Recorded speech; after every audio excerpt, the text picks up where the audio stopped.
ভাই আপনি আমার লগে যেরকম ব্যবহার করতেছেন না, আপনি কিন্তু থাবড়া খাওয়ার কাম করতেছেন। কি রে তুই আমার থাপড়াবি? কি রে ভাই, ওই যে আমার কানসা ধরে এলাইলো। তুই কার গায়ে হাত দিছস? তুই কার গায়ে হাত দিছস মান্দার পুত? তুই অনেক গাড়ি লয়ে আনতে যাইতাতি না ভাই। রাদার ফোন দিমু, তোর গাড়ি আন ভাগা দিয়া লইবা। এমার্জেন্সি একটা কাজে যামু, সকালে তেই জায়গায় দাঁড়াই রইছি কতক্ষণ ধরে, একটা গাড়ি আহার নামে খবর নাই। যেই পানি কেদা বৃষ্টি বাদল পড়ছে, গাড়ি বাইবো কেমনে? খারাই তেই কতক্ষণ দেই কি অবস্থা।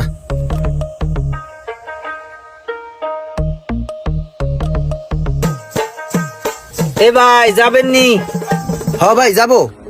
কই যাবেন ভাই? ভাই একটু বাগাপুরে যাবো। বাগাপুর যাবেন?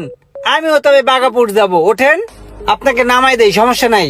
ও আচ্ছা, তাহলে তো ভালোই হলো। আচ্ছা ভাই, ভাড়া দিতে হবে কত আপনাকে? আরে ভাই আপনিও বাগাপুর যাবেন, আমিও বাগাপুর যাব, তাহলে ভাড়া নিয়ে তো টেনশন কিসের? আপনার যা মন চায় আপনি দিয়েন, ওঠেন ওঠেন। না না ভাই, তারপরও ভাড়ার বিষয়টা ভেঙে গেলেও ভালো।